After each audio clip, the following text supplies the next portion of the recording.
Hello everyone, how's it going? Welcome to Crack a Pack a Day.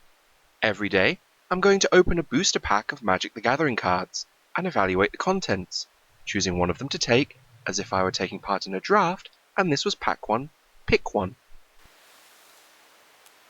Today, we're going to be opening a pack of Battle for Zendikar.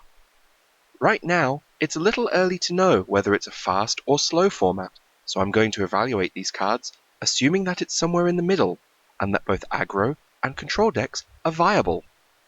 Let's open the pack up and take a look.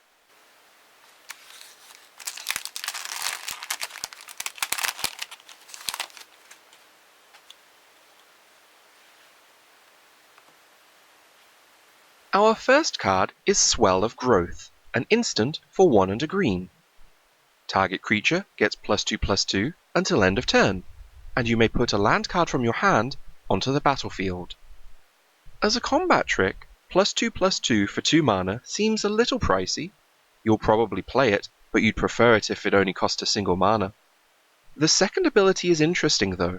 It's one of only 3 ways in the set to trigger landfall at instant speed on your opponent's turn. You do have to have the land card in hand though, so that's a bit of a setup cost. You won't always have a land in hand, and there will likely be times when you don't have one but need to play the spell anyway. It is technically ramp, but all it does is accelerate your existing land plays by a turn, rather than search your library for an extra land. Overall, I feel that this is an average combat trick with an interesting additional ability. It's probably not worth taking too early in a pack, but if you need a combat trick, landfall triggers, and a bit of ramp, then this card does all 3. I don't think I'll be taking this first. Dispel is an instant for blue. Counter target instant spell. Dispel is a counter spell, so should be considered a sideboard card. It's an extremely narrow counterspell at that, only being able to counter instants. If your opponent plays at least 3 powerful instants against you in game 1, then bring Dispel in from out of the sideboard.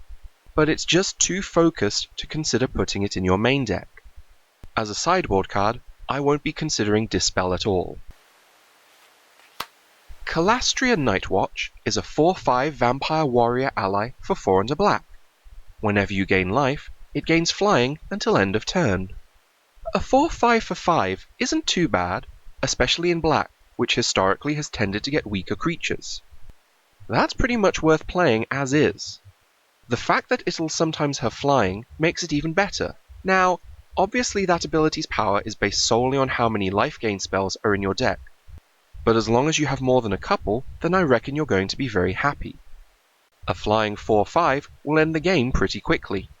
Overall, I feel that this is a pretty solid card.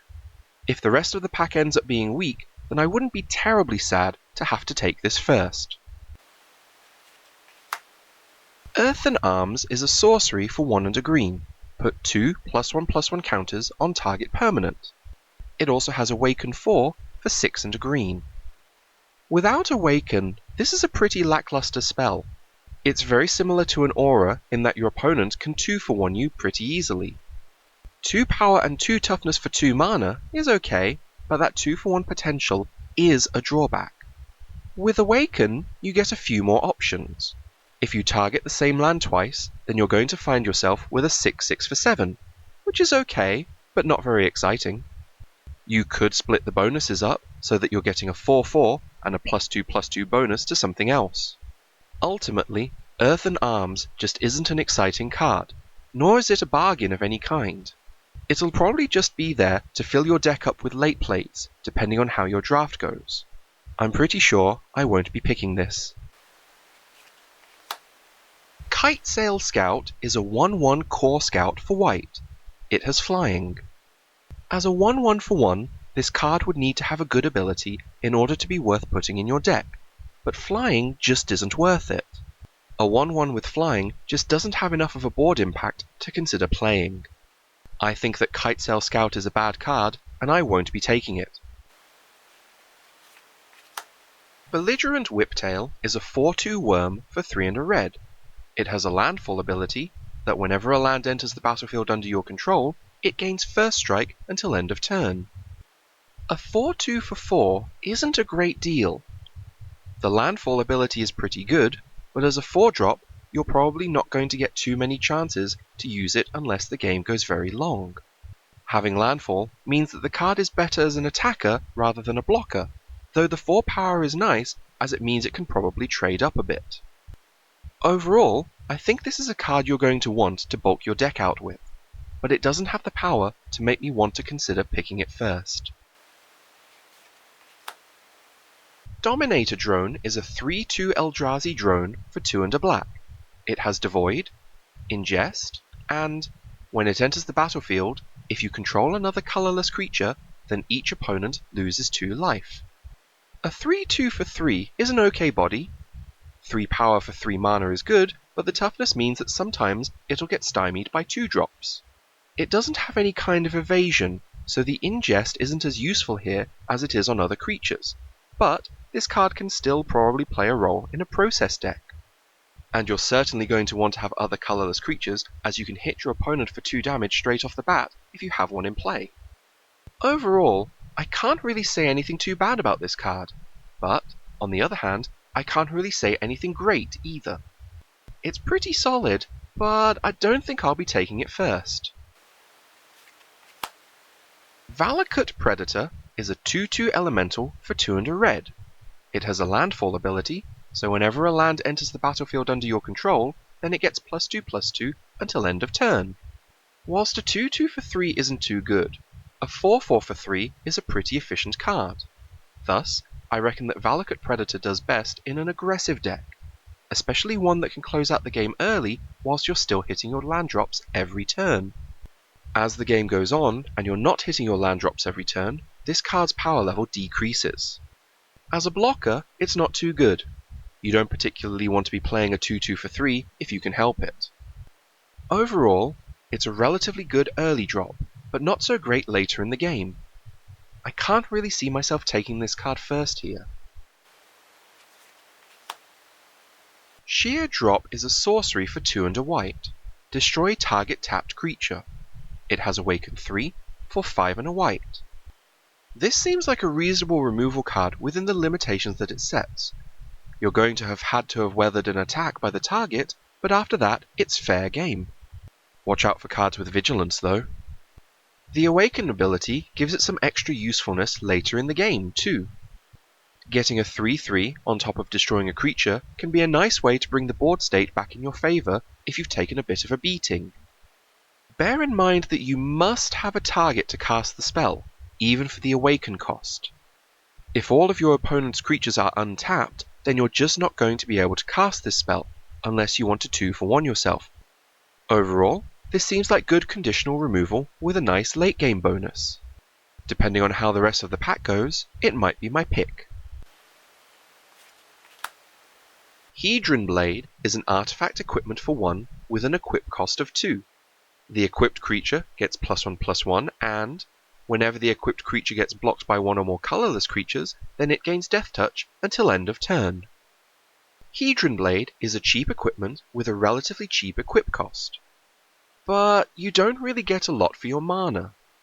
+1/+1 just doesn't have enough of an effect to consider playing the card, and the secondary ability is just a little too narrow for my liking. To me, Heatran Blade seems like a sideboard card. If your opponent plays a lot of big Eldrazi or Awaken spells in Game 1, then bring it out of the sideboard in Games 2 and 3. Otherwise, I don't think you should be playing it. I'm pretty sure I won't be picking this. Our first uncommon is Morass Arranger, a 3/3 human warrior for 3 and a green. It has a landfall ability, so whenever a land enters the battlefield under your control, then you may pay 3 and a green. If you do, then put 2 +1/+1 counters on this card. A 3/3 for 4 isn't bad, but isn't great either. The ability to pump it up permanently seems quite okay. The biggest problem is that you're probably going to want to continue to play other spells on turns 5 and 6 rather than use its ability, and after that, the chances of you having excess lands to trigger landfall are going to get lower and lower. If you have a Morass Arranger in the deck, then maybe you can alter your playstyle to keep a few extra lands in hand once you've played all the lands you need to cast the other spells in your deck. Don't forget to watch out for blue players with bounce spells. You wouldn't want to see multiple turns and probably double digits of mana being reset to nothing by a single spell. Overall, I think Morass Arranger is an okay mana sink later in the game, but not so great played on curve. I don't fancy picking it first at all. Resolute Blade Master is a 2/2 human soldier ally for 3 red-white. It has a rally ability, so when it or another ally enters the battlefield under your control, then creatures you control gain double strike until end of turn. The ability to grant double strike to your entire team can be devastating. I played against one of these at my pre-release event and it just blew me out of the water, especially when combined with the ally that grants trample to everyone. I feel that despite the small power and toughness for the mana cost, that this is a good card, especially in a deck with a reasonable number of allies. It's certainly a card that your opponents will have to spend removal on lest it get out of hand. My only concern is that as a 5 mana gold card, this would need to be a very good card to consider taking it first. You're taking a card that forces you into a particular color pairing, into a particular deck style, and at a mana cost that you can only really afford to have a few of in your deck. If I were already in red or white, and had picked up a couple of allies, then I could see myself taking this 3rd or 4th pick. But I just don't think that I can justify taking it pack 1 pick 1. Encircling Fissure is an instant for 2 and a white. Prevent all combat damage that will be dealt this turn by creatures target opponent controls. It has Awaken 2 for 4 and a white. As a one-sided fog, this has the potential for blowouts. Conversely, in the worst case scenario, all it does is buy you an extra turn, during which your opponent draws another card and can play more spells. The Awaken ability isn't much to write home about, though it is noteworthy as being one of the few Awaken spells you can cast at instant speed. So, assuming you had 6 or more lands, you could cast it to bring in a surprise blocker. I think that you can probably engineer situations where this card works really well, but you've got to take that setup cost into account when taking this. Overall, I feel that this is a pretty average card, so I won't be taking it first. Our rare is Aligned Heatran Network, an artifact for 4. When it enters the battlefield, exile all creatures with power 5 or greater until it leaves the battlefield. Aligned Heatran Network feels like a powerful card. You've got the opportunity to get rid of a load of powerful creatures for the cost of a single card. Depending on how you draft and build your deck, this could even be a one-sided board wipe. Conversely, if you've got big creatures too, then this isn't quite as good.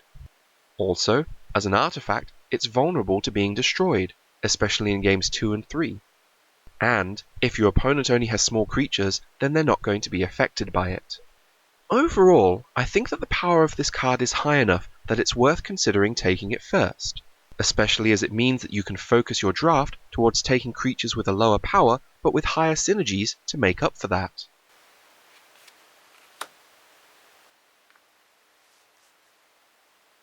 We also have a Swamp and an Eldrazi Scion token.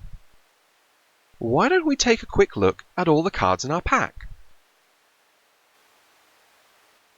To me, the cards that stand out the most are Sheer Drop and Aligned Heatran Network. The first is conditional removal with the possibility of an additional creature. The latter can potentially get rid of a number of creatures that would otherwise cause you problems. I think my choice here is Aligned Heatran Network. It has a high top end and a low bottom end, but I reckon that drafting well can reduce some of the risks of taking it so early. Also, it's colourless, so I feel that keeps me more open than taking the Sheer Drop. Aligned Heatran Network is my choice. And that's about all we've got time for today. If you disagree with my choice, then please let me know in the comments below, on Facebook, or on Twitter. Have a good day now.